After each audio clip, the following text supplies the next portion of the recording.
Bonjour, nous allons aujourd'hui réaliser un carnet de détails sur le projet de la construction d'un immeuble de 55 logements. Nous avons donc effectué différents repérages et nous avons quantifié 10 cloisons et encoffrements différents. Nous allons donc maintenant faire la partie B qui consiste à la réalisation du carnet de détails. L'objectif va être de réaliser des détails comme ceci, où apparaîtront un titre, ici par exemple cloison standard 72 mm liaison en pied, le lot et un cartouche, carnet de détails, le nom du projet, le détail c'est le 01, une date et une échelle.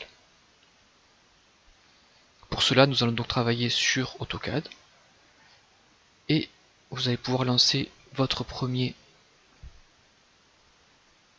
fichier fourni qui est donc détail cloison élève. Vous arrivez sur ce dessin donc où cette cloison est déjà représentée avec une fixation sur le sol. Donc le premier tutoriel va nous permettre de créer la présentation afin d'obtenir donc ce résultat. Une fois que j'aurai réalisé ceci, je n'aurai plus qu'à copier cette présentation pour pouvoir après y insérer les différents dessins que j'aurai réalisés. Nous retournons sur AutoCAD et nous allons aller dans présentation. Alors l'objet la présentation, c'est donc l'espace dans lequel je vais faire ce qu'on appelle mes présentations, c'est-à-dire là où va apparaître le cadre, le cartouche, et dedans on insérera ce qui se passe dans l'espace objet. Donc je vais supprimer ceci, je clique sur le cadre et je clique sur supprime, j'appuie sur supprime du clavier. Voilà. Nous allons donc créer une présentation qui va ressembler à ça, c'est-à-dire une page. Je fais un zoom arrière. Voilà, une page A4 verticale. Je retourne sur AutoCAD. Je vais dans présentation, gestionnaire des mises en page, modifier. Je vais d'abord choisir l'imprimante ou le traceur. Je vais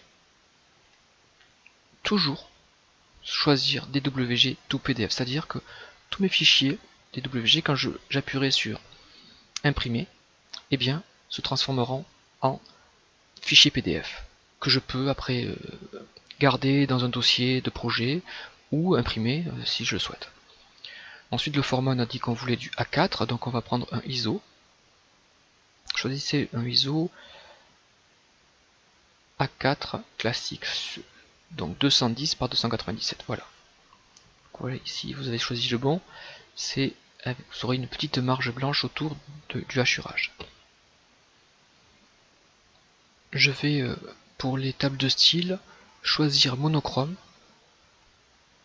Cela permet en fait, quand on a une imprimante qui n'est pas couleur, noir et blanc, de ne pas avoir de perte d'information avec des couleurs cyan, jaune, vert clair. Donc toutes les sorties se feront en noir. Et c'est beaucoup mieux comme ça. Je me mets en portrait ici. L'échelle du tracé, c'est très important. Mais je n'ai pas encore fait la vérification de l'espace objet, donc j'y retournerai après. Ok, fermé. Donc j'ai bien une feuille maintenant, qui est une feuille A4. Les pointillés représentent en fait les bordures de l'imprimante. Si je dessine en dehors, ça n'apparaîtra pas dans mon fichier. Donc il va falloir que je mette tous mes dessins, tout ce que je vais tracer à l'intérieur. Donc pour connaître l'unité de tracé, je vais retourner dans l'espace objet et voir en fait quelle a été l'unité de dessin choisie. Est-ce que ici j'ai une plaque par exemple de BA13 avec utilitaire, mesuré, je regarde que me donne l'outil. Donc il y a écrit 13. Donc ça veut dire qu'en fait je dessine en millimètres dans l'espace objet. Quand je trace un trait, il représente 1 mm. Donc maintenant je sais en quoi j'ai dessiné dans l'espace objet. Je retourne dans la présentation, je vais dans gestionnaire, modifier, et ici, 1 mm représente bien une unité de dessin. Si j'avais dessiné en mètres dans l'espace objet, j'aurais mis 1000 mm représente une unité de dessin. Donc là je suis en millimètres, je reste donc pour 1 mm. À chaque fois que je trace un trait dans l'espace objet qui fait une distance de 1, j'ai bien tracé 1 mm. Donc je valide. Fermé. Je vais donc réaliser le cartouche, le cadre, qui va me permettre après d'insérer, vous verrez, le dessin dans l'espace objet.